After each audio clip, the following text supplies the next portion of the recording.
Bakit di ka sumali sa content ni Sir Fuego na pinakamagaling mag-retry? Nasabi ko na to dun sa content ko kahapon, pero sa mga hindi nakakaalam, abangan nyo sa dulo ng video na to dahil doon natin yan pag-uusapan.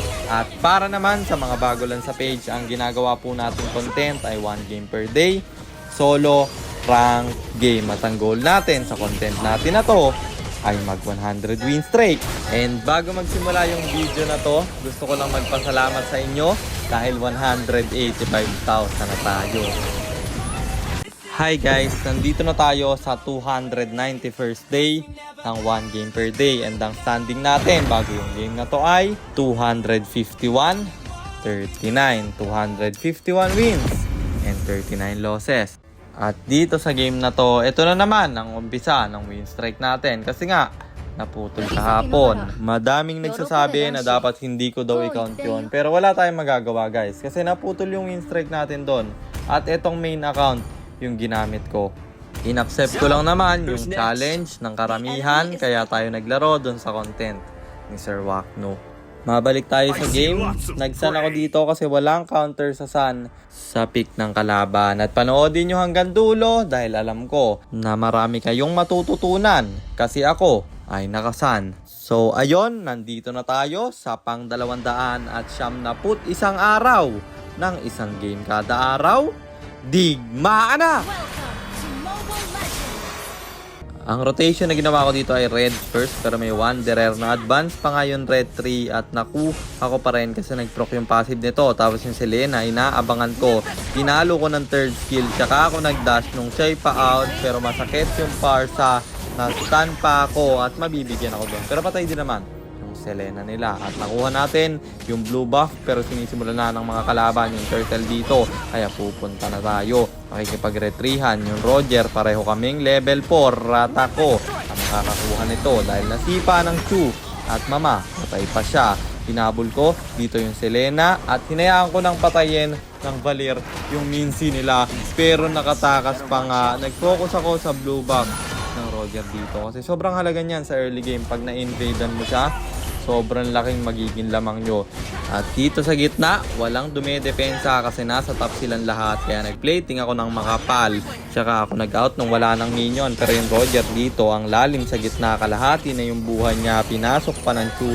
Makikill niya to. At kukunin ko na naman yung blue buff niya. Agaw pa yung Parsa. Pero last hit god tayo. At wala na namang blue yung Roger nila. Up yung turtle dito. Pero ang lalim ng Minsitar. Kaya binigyan ko muna. Hindi pa rin naman nakapwesto yung Roger doon. Kaya pwede pang patayin to. Papalag pa siya. May ulti pa nga. Nag-aabang lang yun dito nung nawala yung ulti niya. Ay agad-agad niyang pinasok. At na-KS na naman. Puro assist lang tayo. Pero ang mahalaga, namamatay yung kalaban. At pasag pa yung turret nila sa baba. Sabay diretso sa turtle na to.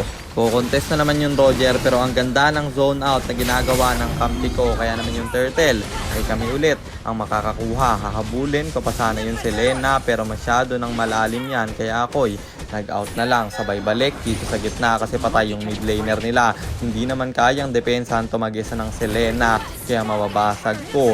At yung Roger dito nagbo-blue buff pa. Makikipag-retrihan na naman tayo at ako ang makakakuha. Sabay sa lubong sa Selena. One hit na siya pero hahabulin ako at aabutan ng Roger. Kaya minaikruhan ko silang tatlo. Papana pa yung Sele dito. Nastan tayo pero mabibigyan yung Selena at ako'y mananakbo pa. Sa mga ganitong sitwasyon sobrang halaga ng skill management. Kita nyo yung ginawa ko. Hindi basta may ulti ko pinindot ko agad. Ginamit ko yon pang dodge ng skills ng kalaban. At dahil sa ginawa kong yon nanggigil sila at napatay pa nga yung Minsitar. Pati yung Roger dito babagsak rin. Double kill para kay Hylos. At ako'y nag-focus na naman sa torre nila. May ulti tayo dito at may zone out na gagawin yung Valir.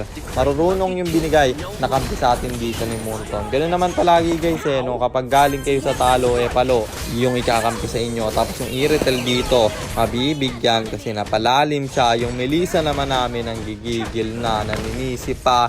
Hindi nyo dapat gawin yan guys. Nag-solo kayo kailangan yung tiisin yung mga random na yan. Kung hindi nyo kayang tiisin, wag na lang kayong mag-solo man. At nakuha ko na naman yung turtle at diretso dito sa bababagsak yung minsi nila dahil doon walang dedepensa kaya babasagin ko yung inhibitor nila sa bot.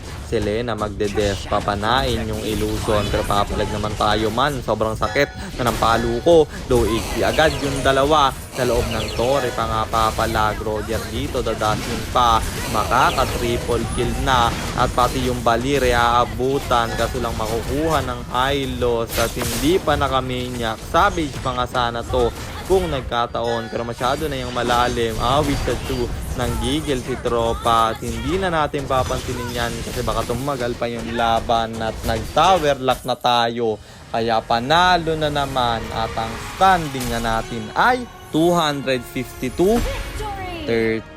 252 wins and 39 losses. At pag-usapan na natin yung tanong ni Idol, bakit nga ba hindi ako kasali sa Rhetoric Battle content ni Sir Fuego? Kasi guys, sumabay yan sa content ni Sir Wakno kahapon. Iisang gabi lang sila nag-set at yung kay Sir Fuego biglaan pa. Una kong naka-oo kay Sir Wakno.